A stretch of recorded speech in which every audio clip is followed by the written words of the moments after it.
that is my bike. So this is a bike check, so we're gonna start off with the frame.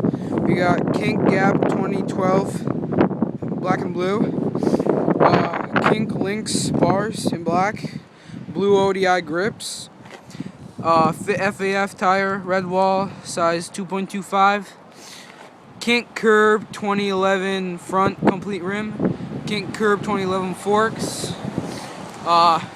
Kink integrated headset, stock Kink 2011 curb stem, dual Resolute pedals, don't get them, they're shit.